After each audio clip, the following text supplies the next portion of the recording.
Mesdames, Mesdemoiselles et Messieurs, bonsoir. Amoureux de l'émission Balobeli Mboka, émission Nabino, émission ya Bisonio Sol Lenge Tomesana, peuple congolais et Sika Ozali, Naibi était au commis déjà Nesengo, poete Masolo, Oyo Torinko Sola Sikaskawa, Ezali Masolo, Oyo et comme la biso Kimia, na kati ya banda kope ya mitema na biso bongo mokolo lelo toko banda boite sans pourtant kotondo botondi na tata Nzambe wa pesi bino na ngai pema na bomoi Nzambe akamata lokumu kembo pema sans joli et jonga na mboka na ya lola pe na tondi botondi na otozali kobenga le prophète Konde Polo Dominique bazali motomolo ya confession religieuse li loba na Nzambe bongo bandeko bostali biso du côté ya États-Unis na Canada na Londres na Australie partout na République démocratique du Congo ou bien Libanda ya mboka na tondi bino motondi nokola na bosa na kate madame Louise Nkoyi kuna na Bruxelles na mikili na Belgique Zambie abatela yo abatela bakongomani nyonso bazali na France na Suisse na Allemagne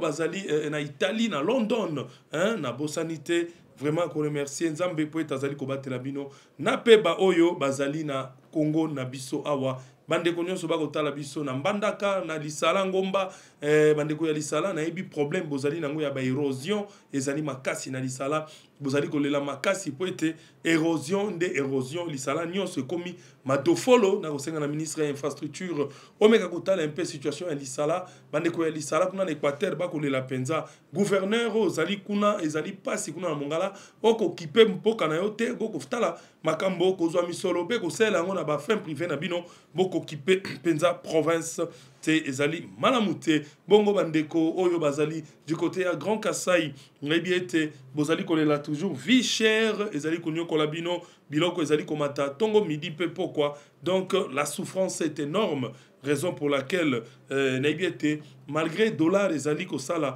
ba mouvement na yango jusqu'à la preuve du contraire le peuple congolais nano ba se retrouver te ezali ko sala pasi okati ya mitema bandeko bokotala biso na Angola bokotala biso na Luanda précisément bokotala biso du côté ya Kabinda bokotala na Mwanda Boma Matadi donc na ebiete na Congo central ba problème ezanga kate ba chauffeur ya Matadi bazali kolela dupongo midi pourquoi bazali ko belela na ministre na VPM Jean-Pierre Bemba Gombo atala makambo etali permis de conduire escroquerie koti makasi na makambo etali permis de conduire na Matadi ba belelinga ibale mulu ba bwende aba permis soko za na $150 te okozwa permis te pe bazali ko menacer bango à un niveau impossible pe bango balobi vuboka moite soki bazongi lisu na ba grève mituka ekota lisusu kisasa te parce que menace ba kozwa pona permis pe misolo ba ko pluka ko pesa ko umisa bango même po bazwa permis $150 jusque là permis ko ikoteka mana dollar te ngamulu ba bwende na ebisi bino permis ezali loko ya l'état likambo yo boko senga bato mbongo ya permis ya en dollars en devise mboka oyo ezali mboka ya franc congolais boti eloko na franc congolais misolo yango wana esi ekiti permis etikali obe statique ndenge wana peuple azali kolela yango da kosenga na ndeko Jean-Pierre Bemba Gombo ameka kotala modèle kani esengeli kosala pona makambo matali prix ya permis population azali kolela makasi mingi ko leka penza ezali malamute bongo total du côté acide qui voici kapi province la province reste au cœur des enjeux sécuritaires et sanitaires adoption d'un projet d'ordonnance pour encadrer la justice dans les zones sources occupation armée plus de 17 000 cas de variole simienne mpox recensé depuis janvier. Et puis qu'est-ce qu'on nous dit encore ici? Bukavu fait face à de fortes pressions humanitaires et sanitaires. Les violences se poursuivent dans plusieurs territoires. 45 civils tués et plus de 600 maisons incendiées entre août et octobre selon la société civile. De nouvelles attaques des ADF ont visé des sites miniers dans le territoire de Mambasa. Urgence humanitaire persistante aggravée par les déplacements massifs. Partons du côté du Tanganyika où on nous dit ceci, province agricole et lacustre, riche mais encore fragile. Baisse de la production agricole liée au changement climatique. Les communautés riveraines du lac Tanganyika plaident pour un meilleur accès aux infrastructures de transport et à l'eau potable. Les initiatives locales de paix entre groupes communautaires se multiplient. Tokei du côté à Okatanga, du côté à Okatanga, on nous dit poumon économique du pays grâce au cuivre et au cobalt. Nouvelle discussion sur la fiscalité minière et la transformation locale. Les autorités provinciales appellent les entreprises à investir dans les services sociaux de base. Débat croissant sur la pollution liée de l'exploitation minière autour de Lubumbashi. Chouapa, au niveau de l'Équateur, on dit ceci. Chouapa, cœur vert du Congo entre forêt et fleuve. Pression croissante sur les forêts communautaires. On dit, voulais-je dire, déforestation et exploitation illégale. Les habitants réclament des retombées concrètes des projets de reboisement. Les habitants réclament, voulais-je dire, des retombées concrètes des projets de reboisement. Un exemple de province intérieure où l'enjeu environnemental devient aussi social. Là, c'était des informations grâce à Pepele News. Coup de chapeau à eux aussi, parce que j'ai essayé de récolter des infos. Donc, le Congo, c'est notre pays, peuple congolais. Et Sengeli, Tozala, Penza Makasi, Yakoe Bagako s'informer. Surtout, qu'on s'informer, Tezali Mabe, le Lenge Boko Zoba information, qu'on a la nouvelle tendance télévision, Ezali, Moko télévision en ligne, sur Internet, nouvelle tendance, na YouTube. Et puis, Tozali na Molière Canal, kuna na Bouquet Canal Plus, il y a moyen de communication, il y a émission Balobeli Mboka, comme on a du côté Alikasi, bavure policière, où on a dit qu'un policier en état d'ivresse a tiré à bout portant sur un civil dimanche soir sur l'avenue du Stade au numéro 4 dans les quartiers SNCC Camp, 40 maisons. Alikasi à 120 km de Lubumbashi, les habitants dénoncent une nouvelle bavure policière et appellent les autorités locales. Likambetali crime ezali likambo moko mabe to meka kosala ba effort penza makasi na République démocratique du Congo po ete to yeba lolenge nini to koki kosala makambo wana to zonga sikoyo penza na ezali bongo programme ye mission na biso balobeli mboka ya mokolo mwa lelo bandeko to ebiete ba misolo oyo mbongo dollar ezali penza kosala biso pasi mingi peuple congolais azali kolela na mai matali monnaie oyo etali dollar peuple congolais azali kolela komona pasi makasi yango wana tata mokonzi ya ekolo ndeko Félix Tshisekedi Tshilombo wazali garant de la nation, le premier citoyen à silaki penza kotelema sur cette affaire ya mbongo kokita kasibilo kozali kokita te ndeba koloba ete le chef de l'État a instruit les gouvernements de tout mettre en œuvre pour faire baisser le prix de biens sur le marché et préserver le pouvoir d'achat de la population. L'image de l'RTNC que la régie nous balance. Le président de la République tient à ce que les effets positifs de cette dernière, déjà perceptibles à travers la légère baisse des prix de certains produits, se traduisent rapidement et de manière tangible dans le panier de la ménagère. La vérité et la transparence des prix sur le marché doivent être scrupuleusement garanties afin de préserver le pouvoir d'achat des ménages, de consolider la stabilité monétaire et de prévenir toute dérive spéculative susceptible d'alimenter l'inflation. De ce fait, a-t-il insisté, des pratiques opportunistes, les ententes illicites et les manipulations spéculatives observées auprès de certains opérateurs économiques constituent une atteinte grave à la transparence du marché et sapent la confiance du peuple dans les institutions publiques. Pour renforcer la confiance des citoyens dans la monnaie nationale, le président de la République affirme que la stabilité monétaire conquise doit se refléter dans la vie quotidienne. La valorisation du franc congolais doit être vue à la fois comme indicateur de stabilité macroéconomique et comme un moyen d'améliorer le bien-être des populations.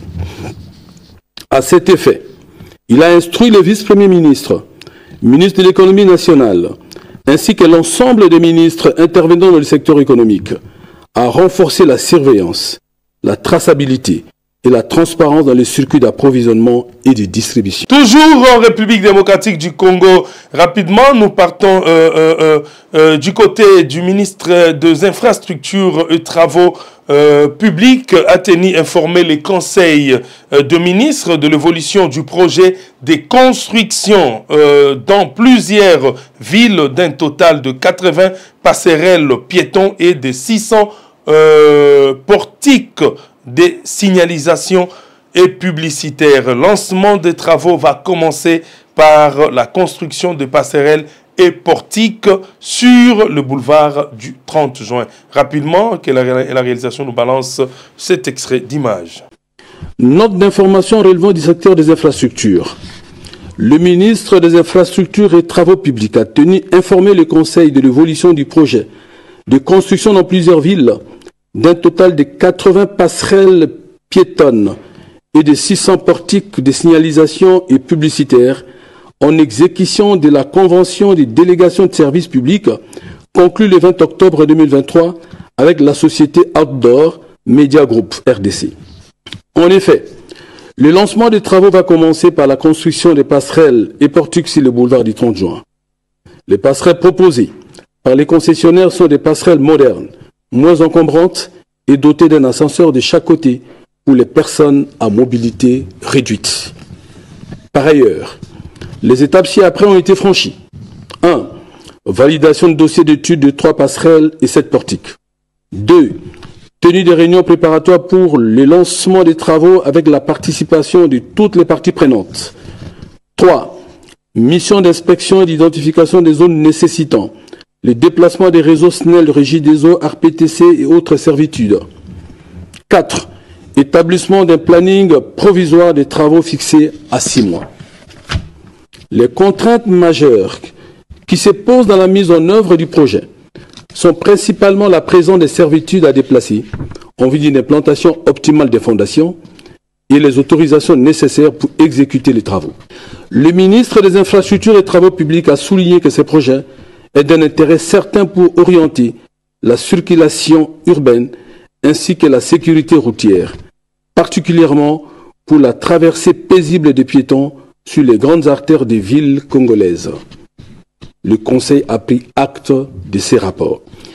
Wana tozongi lisusu na masolo matali République démocratique du Congo. Toko Kende Penza rapidement du côté à Kwango, et Sikawapi, le VPM Chabani Lunko Oyazali, vice-premier ministre, ministre intérieur et sécurité, à Silagi Bongo Kobenga dialogue moko permanent pour préserver la stabilité institutionnelle. Tu es bien télé institution provinciale, Ezali Koluka Makambo, Tomonagi na Congo central, Moto Pelaki, Pe Bako Isaki président et assemblée provinciale na bureau naye, Lulenge Moko Pe Ndenge na Kinshasa awa honorable Obamou Kanu Oyazali Bongo ministre député provincial élu à Mongafula à Telemaki Penza à Bengisaki Ndeko Daniel Bumba Ozali gouverneur de la ville province de Kinshasa malgré Ndeko Daniel Bumba Mokolo Yokanaki aya c'était prévu sur une bonne sanité si j'ai bonne mémoire le 16 Salamakite kasi plénière Gozala sous ce Salema et Ezali Kolobama était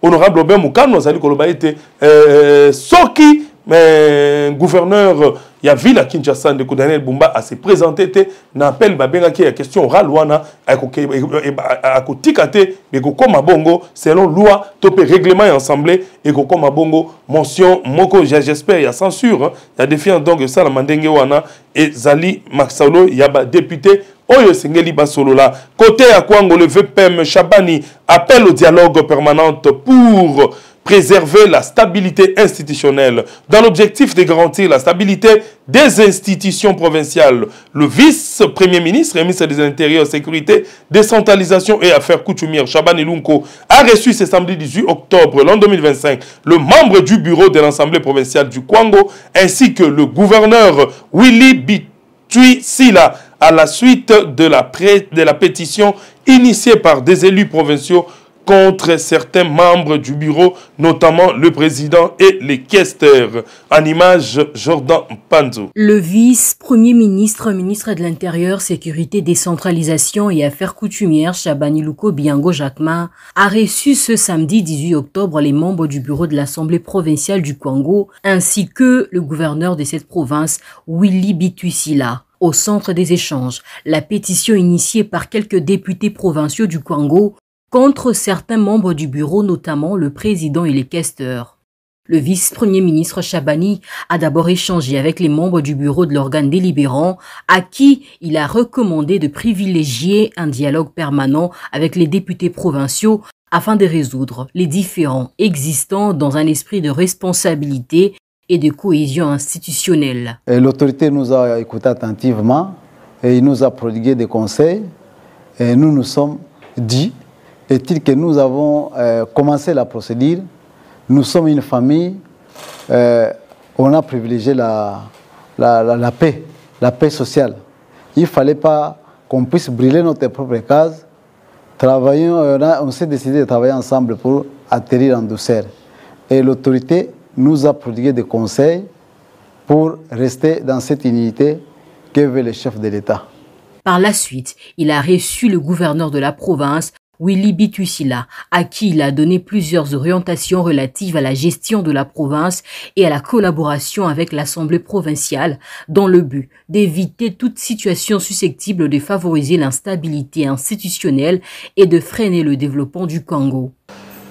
Nous sommes venus en consultation sur appel de son Excellence, Monsieur le Vice-Premier ministre en charge de l'Intérieur. Nous venons d'échanger longuement et positivement sur la situation qui prévaut à l'Assemblée provinciale de notre province, le Kwango. Nous avons à notre niveau exposé la situation et maintenant, évidemment, nous laissons le temps à son Excellence, Monsieur le Vice-Premier ministre, pour pouvoir voir dans quelle mesure la situation qui prévaut dans le Kwango pourra être décantée.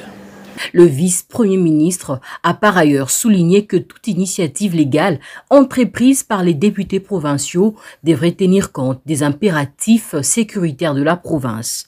Il a enfin exhorté aussi bien l'exécutif que l'organe délibérant à préserver un climat de paix et de dialogue, condition essentielle à la tenue prochaine du Forum de la paix dans la province du Toki Mambango du côté du ministère provincial de l'Intérieur et Sécurité, il y a province, il y a Lualaba, province chère à Madame Fifi Masuka Saini. Vraiment, nous connaissons tous que dans cette province, il y a un ministre provincial de l'Intérieur que j'appelle le champion. Jusque-là, c'est la seule personne, le seul ministre provincial de l'Intérieur qui fait bien son travail, qui ne blague pas, qui est là pour soutenir sa province, soutenir Maman Gouverneur qui est là. Vraiment, je demande à tous les gouverneurs de faire un effort de coopérer avec des ministres, de faire un effort de soutenir les ministères, parce que le ministère de l'Intérieur provincial est là pour sécuriser la province. Coup de chapeau à vous, Monsieur Roy Kaumba Mayonde Philippe, parce que vous êtes là, le Congo en entier, les Congos, même les Congolais de la diaspora, vous apprécient, les Congolais vous aiment, ils disent que continuez ainsi, Poete, province Wana et Zala toujours Malamou. On dit ceci, le ministre provincial de l'Intérieur et Sécurité, Roy Kaumba Mayonde Philippe, a effectué une mission de 4 jours à l'intérieur de la province. Objectif, démanteler toutes les barrières illégales selon les instructions du gouverneur de province. Wana Bokomon a pensé en image, le Lengenini, plutôt voulais-je dire, le ministre provincial de l'Intérieur, il y a là-bas, Excellence Roy Kambamande Philippe, a Tambola qui pensa na Mboka et Belé, kuna na kati ya là-bas, pour na kokende kolongola ba barrière illicite likambo ba barrière illicite oyo ezali ko salema mingi na ba province ebele okokende ba foot sabino ba taxe zanga tina ba barrière kende nzela e bandundu mama uti ko soma mwa biloko ay ko teka na kisasa ba barrière 15 20 barrières service na bato ya lokuta ba kota na ba barrière kende du côté ya este wana kende na Kisangani kende bisika ebele ezali soni donc ba faux bureau de babima ba faux aner ba koma ba faux nanio ba koma moto akokanga bango azalite yango molu babonde lo azali ko funda bango epa ya mokonza mboka po ete bema na kozwa mbano en image tokenda na kotala. Mardi 14h30 ministère de l'Intérieur, le patron de la sécurité en province Roy Kamamayonde Philippe prend la tête d'une délégation direction les Caires du Lualaba profond pour une mission de 4 jours. Objectif, supprimer toutes les barrières illégales, mais ce message. Une semaine plus tôt après avoir reçu l'ordre du gouverneur de province, son excellence Marie-Thérèse Moussouka Sayini Fufi avait déjà fait effet sur terrain. Sur la nationale numéro 39, l'équipe s'arrête au péage Kamoa. Les ministres Lualabé et toute sa suite se sont rendus compte que tout se déroule normalement. Arrivé à Moulomba, c'est une barrière illégale, la seule sur cette nationale numéro 39 jusqu'à Dilolo à avoir résisté au message d'équité. Un véritable chef, Roy Kamamayonde Philippe donne le temps de suppression de la dite barrière et fait savoir aux éléments des FARDC trouvés sur ce poste qu'il n'est pas permis de mettre une barrière à cet endroit. Mais il y a un chauffeur pour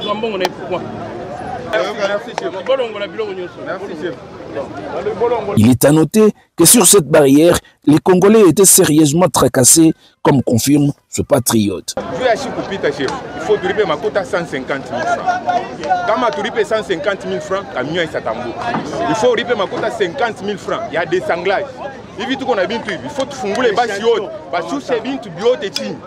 Kisa mupanda ukwena mikanda usikwena mikanda unaripa hili kisa unatosha na hii maechantillon hapa tunaanza kwa 4 fois kama ulete chef tunisho la laka pa 2 fois. Seul comme un beau maître de classe, Roy Kamamayonde Philippe a ordonné les passages sans condition de tous les camions bloqués par les éléments de FARDC à Moulomba, une action posée qui a réjoui toutes les populations riveraines.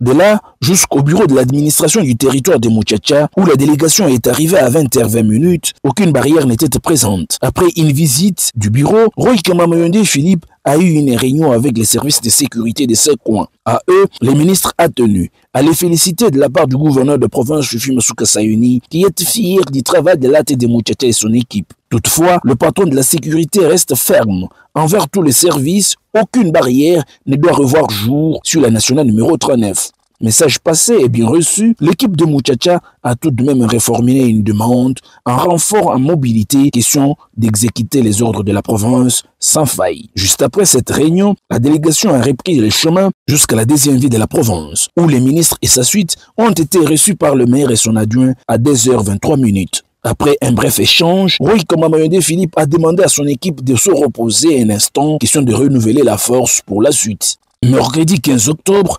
10h47, l'équipe du ministre Roy arrive à la mairie de Kassaji. Après les honneurs policiers, le patron de la sécurité est convié au bureau du maire de Kassaji, Georges Kazadi, pour un petit entretien. Juste après, le ministre de l'Abbé a tenu un conseil de sécurité urbain. Les avis et considérations de toutes les forces de maintien d'ordre public de la deuxième ville ont été prises en compte par les ministres qui, à son tour, a félicité l'équipe d'avoir obtempéré au message du gouverneur, son excellence Fufi Moussouka Sayuni, consistant à supprimer toutes les barrières et laisser la population vaquer librement à des activités.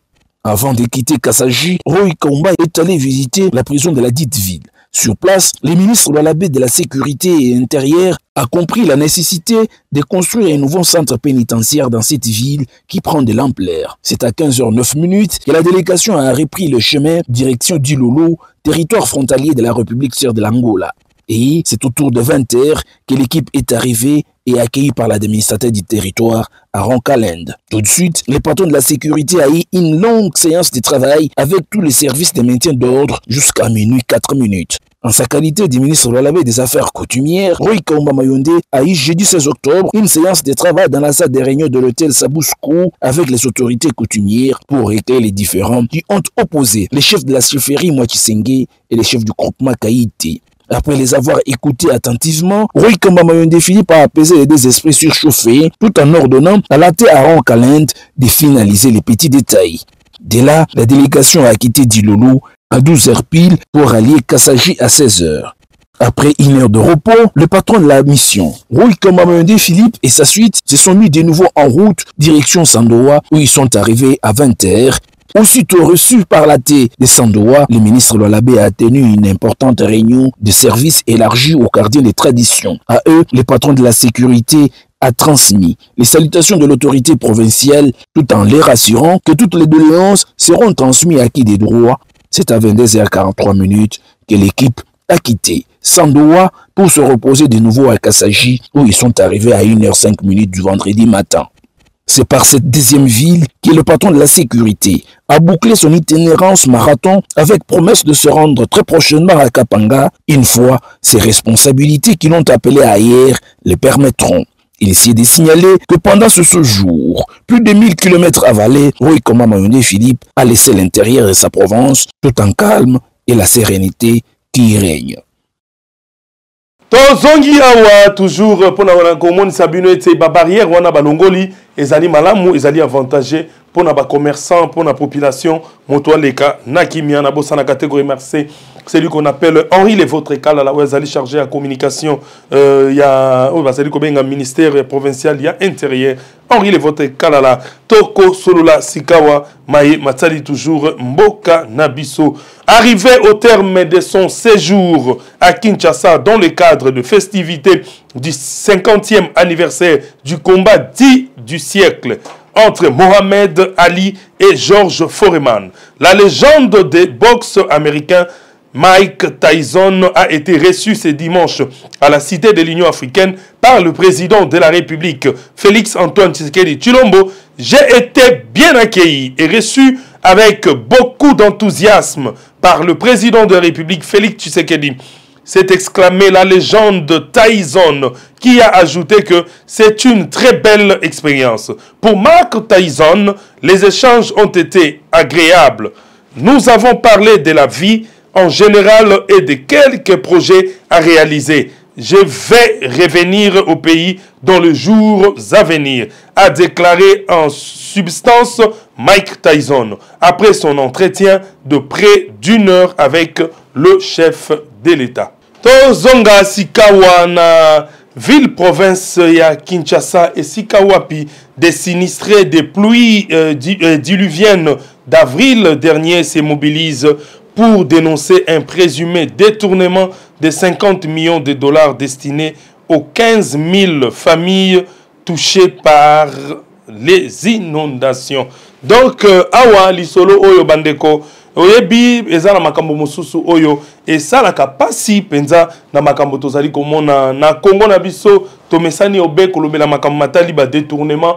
Oui, détournement ezosalama makasi na République démocratique du Congo, mais sengeli to komaka na dimension ya kotala makambo ndenge ezali ko salema na mboka na biso. Likambo ya basinistre oyo ya mois d'avril ezali likambo ngai moko muluba bwende na mekaka kotambola mwa moke ensemble na ministre provincial ya santé na kombo ya docteur Patricien Gongo to tambola ki mwa moke période oyo VPM ya intérieur ayaki pona ko fongola penza mabongisi oyo tata mokonzi asalaki pona koeba ko désengorger bateau nyonso bavandaki na ba site na pona ba sinistré bazaki na stade des martyrs bazalaki na 20 mai pe bisika mosusu ba sinistré wana bazindaka na mamai to mona ki ba eko pesa go et pa ya VPM ya intérieur simanango ministre provincial ya santé docteur Patricien Gongo a continué ki mosala wana kasi ya pasi ezali nini bandeko oyeba kalikambo moko ete tangu bozali ba sinistré soki gouvernement national alobia tia maboko bandeko to zalaka pe na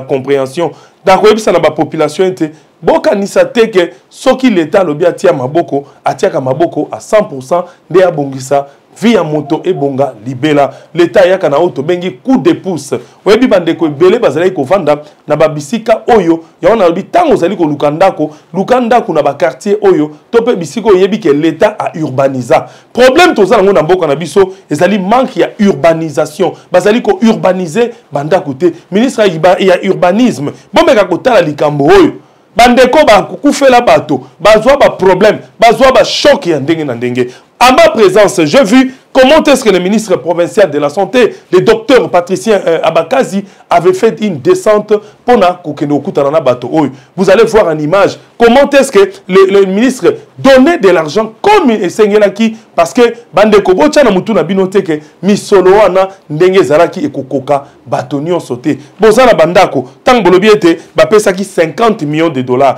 Sinistre nini azali na preuve ya koloba ete ba pesaki 50 millions de dollars. Ngai pe moluba bwende moto ya tembe. Nazali ko senga na gouvernement soki ba ibi ete ba bimisaki 50 millions de dollars bo annoncer yango population nyonso ayeba pona koyeba nani asali population mosusu mabe comme étant bas sinistré. Mais le ministre provincial de la santé, le docteur Patricien Gongo, c'est un monsieur très sérieux que je connais personnellement. Donc il a fait cette descente, il a donné à la population Oyo et Sengalaki Azwa, Bazwa, selon le calcul, il y a Oyo et Zalaki Namaboko Naye, Yango Wana, comme j'étais présent, moi Serge Fombamulu Babwende, Nazali Koyeb Salaba, maman na batata ete, Boye Baete, Namakambo Oyo, Bazali na Batoyo, Bazalaka Leze, Bazanga Kate.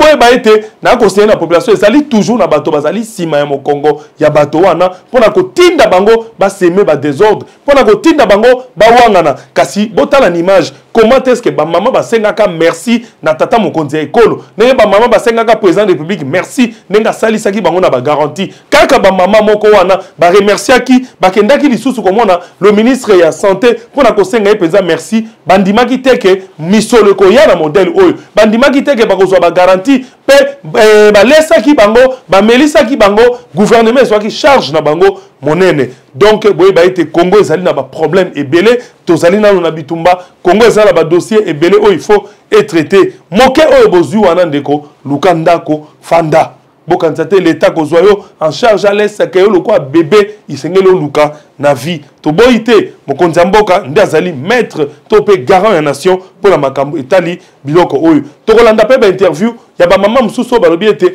mbongo bazwaki ekokate ba mususu balobi ete mokonzi mboka il semblerait que mokonzi mboka à la kaka bango $6,000 à chacun ndeko na ngai au moins 15,000 personnes $6,000 à chacun 1000 personnes tozana 6 millions de dollars 15 millions de personnes, 15 000 personnes, bobeta machine. Pensez-vous que Congo et ça parce que bimisa misolo wana na ba problème to za lango pona ko pesa na bino nyonso ndeko oyo zui moke wana pambola nzambe soki pe mokonza mboka ndimi ko bakisela bino akobakisa yango mais botika ko bambela ministre ya santé provinciale docteur Patricien Abakazi makambo poete ye asali ndenge calcul ba pesa ki ye selon l'effectif ya ba sinistré en image botala ba image ezali ko contredire koto na monaki mwana mboka alendele wazali moko ya ba journaliste monene na nouvelle tendance a monaki ba mama ndenge balalaki pendant au moins 2-3 jours awa liboso ya cité de l'Oya ba mama balalaki libanda ba mama bazalaki kolela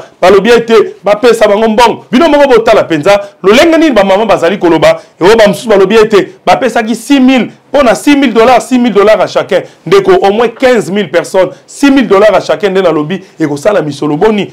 Ezali penza lipamboli pona bino wana biso nyonso to bando luka to dindala mai poto zo ba 6,000 wana po ete garantie andako isa pas $6,000 au pesa garantie yo zo vana na chalobo na ba mai wana ba pesa au $6,000 valeur andako zai ko futelo to futa andako ya combien tous à la compréhension, botika ko bambela père moko ata ko ministre asali le côté boko bambela ka bango makambo ezali malamote. Donc ndeko Jordan ko tchaba vidéo wana et c'est total banani bazali ko lo basolo pe bilongi ba mama mususu oyo lelo bazali ko lo ba ete ministre Alembong to pe ministre asali mabe pona ko pe bango mbong bilongi ba mama mususu ezali na ba vidéo oyo bazali ko kumisa musala ministre asali na mokonza mboka lelo po amoni ba memi mbonge na baninga ba ya kolala olali pongi 3 jours libanda bon na ebité ndenge nini mokonza mboka nde ya kokata makambo wana en image la réalisation.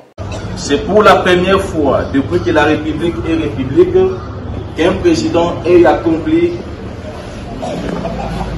ce que vous avez fait d'avoir hébergé plus de 12 000 personnes dans les 3 différents sites dont j'ai cité Kinkole, Stade de Mapi, Stade d'Ata Raphaël, les nourrissants, les soignants pendant 5 mois, malgré que toute œuvre humaine ne manque pas d'imperfection. Nous vous remercions pour cet acte de bienfaisance manifestée à notre égard en tant qu'un bon père de famille. Que le très haut éternel des armées puisse vous protéger et vous garder dans sa main puissante contre tous vos ennemis. Et si l'occasion nous sera donnée de serrer vos mains, Excellence, Monsieur le Président de la République, nous glorifierons le Seigneur pour parler de tous les bienfaits manifestés en notre égard. Que vive la République démocratique du Congo et que Dieu bénisse ses dirigeants pour un Congo meilleur. Nous disons merci. Merci.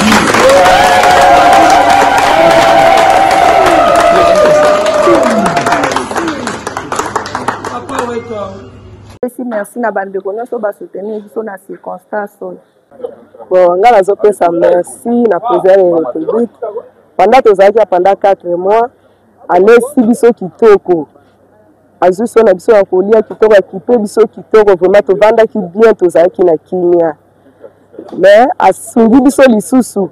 Apesi biso ba mjolo peu importe bungisa iba biloko na biso to bidaki asungi biso to kaisu ko zwa ndako to kipe biso mabota na biso ya ona ko pesa merci ya président de la République zamba pambole vraiment bisika zali.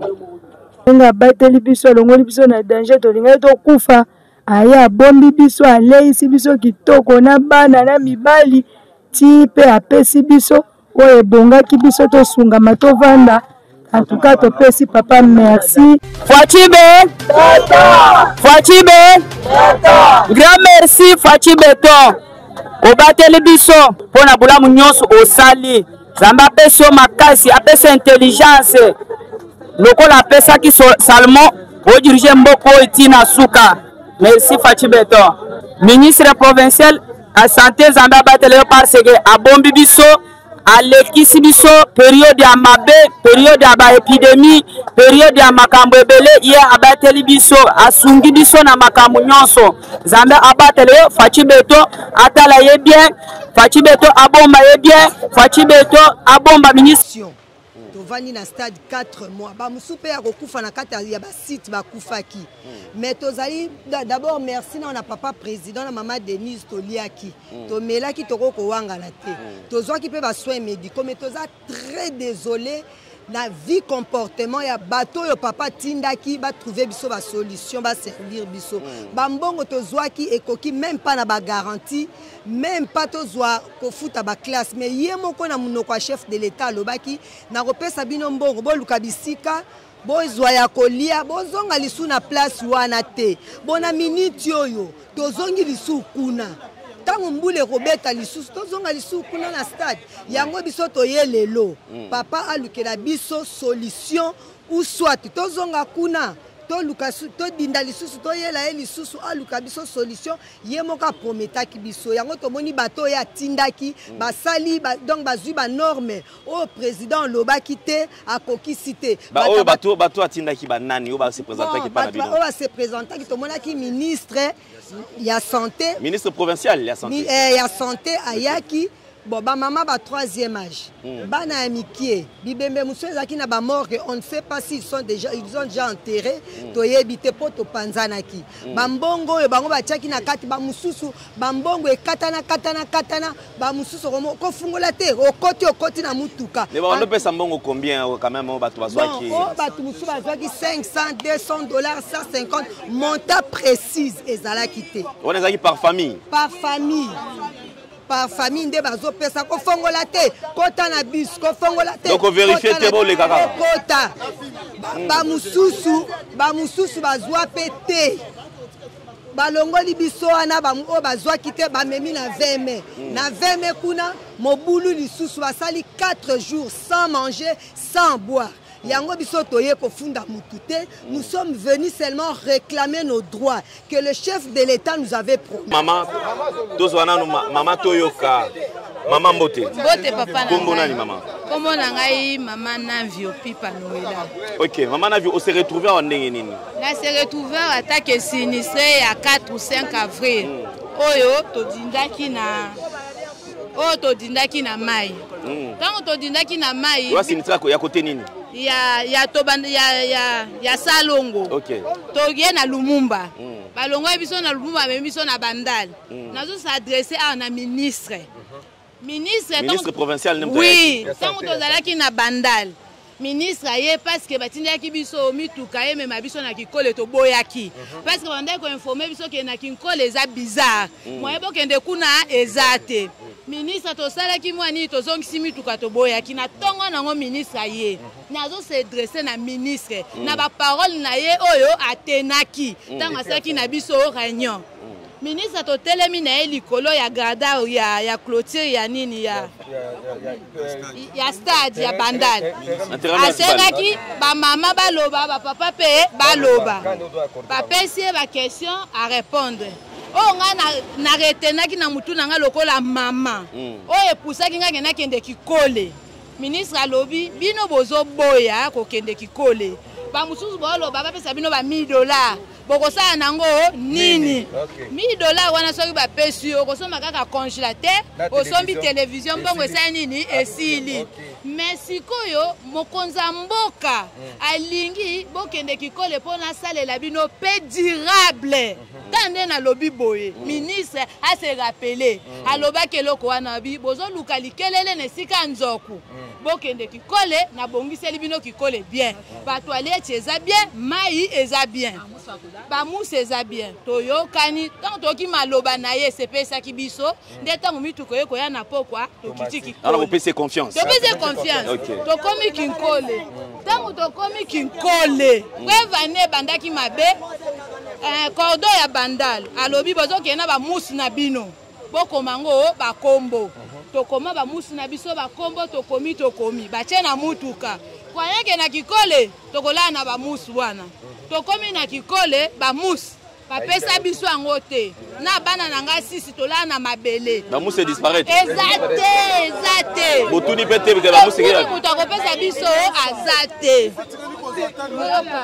boyoka tokomi na kikole vio tokomi komene na kikole malamu ato tomenaki na bandal parce que na bandal to bandai komela mai ya bien to bandaki kolia bien bana so bandai kozwa ata ba biscuit ngo bandai kokosa biso me bandai kopesa tokomi na kikole vi na biso komi pasi tozolala na se mai tozomela mai ya fourrage mai yango soki bochango na mulangi elali na tango ekomi vert ngai oyo ba se retenir batale longyo bien dernière fois o ba ministre ba yaka bakutaka ngai mama bandai ko beleza kanga na bandai ko sanza mai ya vert ngai ba filmanga batala na banina bango bakomona nga nazolenga batuni cordon mama oyo abeli de gestes ko yebi ke mama azobela cordon bina yebite oyi batendengeni nazwa tambuma kisite eloko moko te bato bayaka contrôle avant ba payer biso bazonga na ba caméra na bango baomona nga bamemi nga na hôpital nazolenga nazosanza mai ya vert ata mutu moko tapesa nga mbuma kisi balobi na cordon atinda ngai na scène pepe tangu batikali basani note na koka oke scène pepe te po bato nyonso banda okota scène pepe banda kokufa olandi papa babande ko bimate tangu basaleli nga ke kende na scène pepe na bino kende kuna te vous déjà informé que kuna bazokufa soki muninga koti kuna abimaka te ozomona soki muninga koti kuna abimaka te ngai na ta ya maladi ya makasi nazalaki na bano bazamikie bana bazolela na bimoyena kota kuna ezate basalelinga ordonnance et pas ba médecin babi comme ça lukambongo na yo moko osomba bakisi na somba bakisi à 78 000 francs na benga bandeko eto nazalaki nango na sali video batinelinga mbongo nde na sombi bakisi babandi ko traiter ngai kaka na hôpital wa me bakisi ya ngai moko désolation eleki makasi mukolo ministre aye pona ko libérer biso ngai nde nazali awa na bandi na nini na Lumumba na ke bandal na ke kikole naza na biloko nanga nyonso naza na biloko nanga nyonso yango yo compreuve lokola sinistré tomoni jeton eza awa alors toni to e baboy maman est-ce que bapesaki yo mbongo to bapesaki yo te? Papa, babimisi biso ba faux sinistré. Ministre amemi biso na simtangu babimisi batu babimisi na batu ba 1 heure ba 0 heure batu liboso wana. Ba ke ba libérer batu butu. Biso toza batu to bimaki na tongo. Tangu biso to komi ko bima ba biso na mulongo. Président attente na biso. Ayisi sabi bozi grâce présidentielle. Bozui grâce présidentielle boleka boye nzelo ya lekisi biso teke koleka na kati ya bekol bakoti biso na kati ya bekol bakangi biso bafungola na kati ministre aye kokota ministre akoti ya sai na biso alobi ba mama ba papa bandeko na ngai mbongo mokonza mboka pesa yenga na pesa bino esili. Alors c'est débrouillé. Naza nango lisusu te comme ça lokwa boza bandeko nanga mo na tika bino bokende pamba ezate. Ngabona kanisela bino. Ko se débrouiller. On a kozwa na koya kopesa bino. Bo tanga boza combien? Ministre atangi papa tozalaki 79 na kati ya mwa salwana. Akomi yango na tableau. 79. Abisoki moko bakisami awa. Bino nyoso. Tension, quand je parle sur Etali tension, ezali tension, tomoni ete moi nungu et bete mbonda penza entre moko ya bavoka oyo azalaki moko ya bavoka ya ndeko Constant Mutamba, ndeko Joël Kitenge azali kosala mongo menace de tout révéler, il menace de tout révéler. Oyebi ndeko yo Joël Kitenge avocat monene kasi bango basambaki du côté ya ndeko Constant Mutamba. Boyo kandeke ezali kolo balobi ete l'un des avocats de l'ancien ministre Constant Mutamba, maître Joël Kitenge, a lancé des graves menaces contre son ex-client en cause des honoraires impayés. Et misolo ya maître Joël Kitenge futama pour être un avocat sengeli ba futa ba honoraire na ye pour être yep a bika. Balobi dans une interview filmée, l'avocat présenté comme proche de l'IDPS prévient Mutamba ne doit pas chercher à lier tout le monde dans tout le monde. Ouf, j'ai travaillé sur ces dossiers, je connais beaucoup de choses. Il n'est pas en position de m'affronter, qu'il n'ose pas ouvrir la bouche, sinon on va tout étaler. Une sortie qui suscite malaise et interrogation dans les milieux judiciaires, tant elle met en cause le secret professionnel entre avocats et clients. Maître Kitenge boyokaye botala donc ezali kambuka ya ba honoraire misolo na ye akamatite donc tout congolais mérite salaire na mosala sali ba honoraire na ye sengele futama poete makambo esila alobi ete ako menacer babia azali ko menacer koloba vérité yenda yebi sembo ya likambo wana ndenge et salemi donc to kotala en image bien que ba propos des agents ya Mutamba mais si ceci a été une discussion, il y a gentil, na Constant Mutamba. Pour parler ça de moi, je comprends que la reconnaissance ce n'est pas de ce monde. L'ingratitude est une qualité congolaise. Comment ça? C'est moi qu'on peut remercier à ces monnaies. La monnaie de singe n'a sans soin. Alors qu'on aille devant le parquet, moi je vais porter à gentil plainte. Ah, tu vas porter plainte? S'il dit avoir la procuration de Mutamba, je l'accuse de lui et c'est Constant Mutamba. Pour dire, j'ai resté l'argent de qui? 2, j'ai fait ma note d'honoraire que Mutamba et compagnie paye mes actes. Je précède dans ces procès. On ne doit pas jouer blague à ce stade-là. Mutamba ne doit pas chercher à lier tout le monde dans tout le monde puisqu'il sait que je travaille dans ces dossiers et je connais beaucoup sur ces dossiers.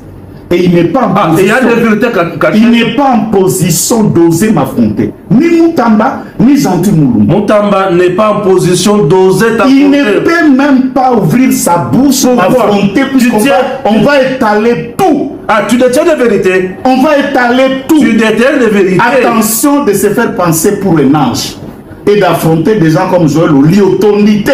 Comme Joël. Donc, dans le dossier, la vérité. Non, il y a un maire et à boire, respectons-nous, messieurs. Le conseil de l'ordre est un conseil de l'ordre pour tous les avocats. Bien sûr. Gentil qui dit être avocat, est-ce qu'il y a-t-il pressé dans ce dossier à comparer ça, à poser acte? Vous reconnaissez que j'ai beaucoup donné dans ce dossier. L'erreur faite, débat informé de la police, je viens seul devant la télé, je présente les excuses, je corrige. et vous revenez dans les réseaux sociaux, m'humilier, me présenter comme un moins guerrier. Est-ce que même devant Nzambe, Dieu peut te pardonner pour cette façon de remercier un frère qui t'a pris pour frère et qui s'est sacrifié et qui continue à le défendre jusqu'à aujourd'hui? Chaque télévision, on pose la question de Moutamba. Je parle toujours en bien. Au lobby, vous avez la vérité dans ma dossier. Je le présente et je le dis. Vous avez la vérité. Les menaces là, Moutamba et l'ensemble de ceux qui les défendent, personne n'est en mesure de me menacer et personne n'est en mesure d'affronter le média pour qu'on découvre tout. Ah, on découvre quoi? On découvre quoi? De boucler et de faire sa farce qu'il est en train de le faire là calmement. Merci Tata. Vous avez la vérité, vous avez la vérité. Bon, vous avez la vérité, vous avez la vérité. Mon frère, bon, enquête à Frivao, ils ont ça le matériel, les secrets. Enquête à Frivao. Attendons, moi je dis, tout se respecter. Moi, jusqu'ici, Moutamba demeure mon frère. Très bien, merci. Jusqu'ici, Moutamba demeure un client. Et il me doit de l'argent. Moutamba, c'est un Ah, merci. Tokenda Ngambo ya SID est parti, cher Yandeko Martin Fayoulou Madidi. L'opposant Martin Fayoulou accuse le président rwandais Paul Kagame, l'ancien président Joseph Kabila et son successeur d'être derrière le projet de balkanisation de la République démocratique du Congo. Notre pays est en danger. On veut le balkaniser. C'est un complot de la communauté internationale. C'est un projet qui date de longtemps. Ils ont mis en place une équipe de balkanisation. Cette équipe a 3 personnes. Il y a d'abord le président de cette équipe qui est Paul Kagame. A recruté le capitaine de l'équipe. Le capitaine de l'équipe, c'est Joseph Kabila.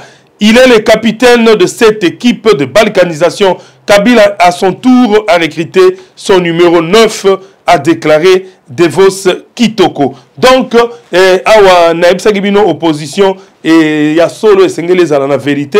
Boutiko kaneko Martin Fayoulou penza ndenge asili ko loba na makambo oyo bo comprendre ete lelo yo ba opposant mususu bazali côté le melayango lokola ndeko Martin Fayoulou azali ko loba clair que Kagame nde a recruté batonaye po ete ba bebisa mboka na biso tolanda ndeko Martin Fayoulou kasi tokozongela lisusu awa boyo kandenge ndeko Delice Sanga azali ko sala ba accusation auprès de ndeko Tshisekedi rapidement total en ndeko Martin Fayoulou na oya seli koloba message wana bana commandant du peuple Martin Fayoulou oye bana commandant du peuple oye oyo tike et bana biso eside maseke zalité tous landala makambo ya mboka avec rigueur awa tulingi tosukisa okendene eloko moko na bitu na bino eloko ya liboso mboka na biso eza na danger balingi bakabola yango batu balingi bakabola mboka wana eza complot ya complot wana ya communauté internationale eza ya kala eumele mais po basala complot wana po babalkanize mboka na biso batie équipe ya balkanisation en place équipe wana eza na bato misato ya liboso président de l'équipe kombo na yani kombo na yani atie Paul Kagame président ya équipe Paul Kagame a recruté capitaine ya équipe atie Brassard voyez kombo ya capitaine ya équipe kombo na yani Joseph Kabila azali capitaine ya équipe wana ya balkanisation mais il capitaine azali ko marquer but il peut recruter numéro 9. Est-ce que vous voyez le numéro 9 Vous voyez le numéro 9 Comment on est Chilombo Bapessie numéro 9. Alors, conclusion Zaboye. Soki bolingi mboka na biso ekabonate il faut to surveiller batubone misatwana il faut to surveiller bango oyo bozo mona bitumba koswana swana wana ezali lokuta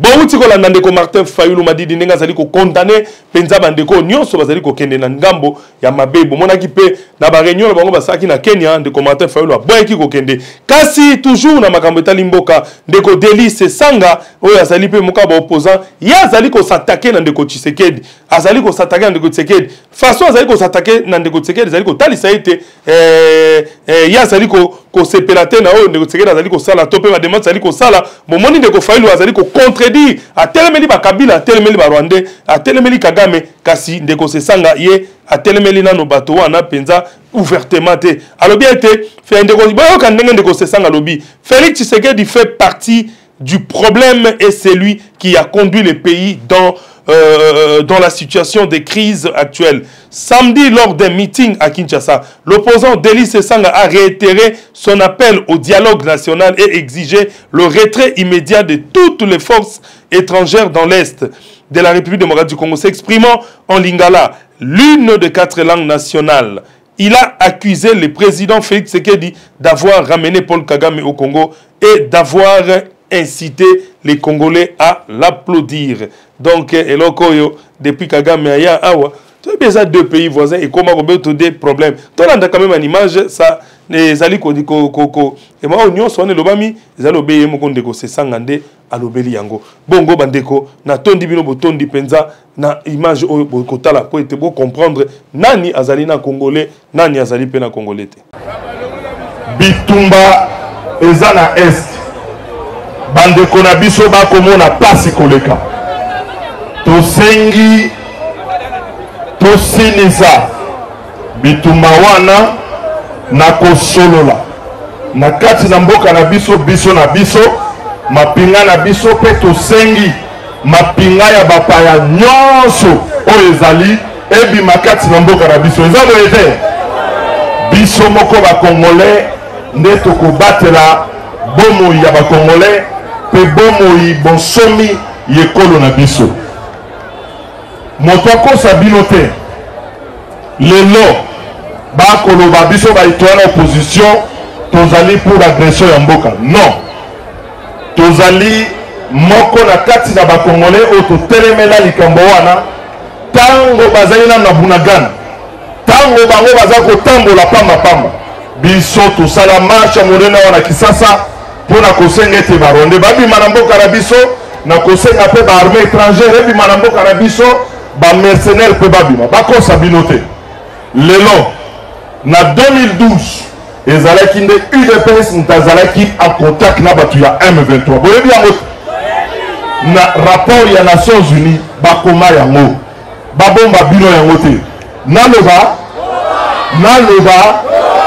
moto abengisaki Kagame walobi yo ondimi Kagame te yo nani eza nani est-ce que ezali biso bato babengisaki M23 baya kofanda wa bafandi na mbongo ya leta na bahotel ya leta eza nani est-ce que eza biso moto oyo akendeki kobeta ye na lipeka alobi c'est mon frère basigné baccord pour na carnet d'adresse eza nani bongo lelo boni ekomi ete biso nde toza kosoutenir bango biso tolobi boye bapaya oyo baza koagrese mboka ezala Rwanda ezala ekolo mosusu ifo babima na kati na mboka na biso eske tozokana malamu me na koloba yango elingi oloba teke tondimi mabe oyo ya gouvernement ya Chilombo elingi oloba teke tondimi corruption oyo eza na kati na gouvernement ke tondimi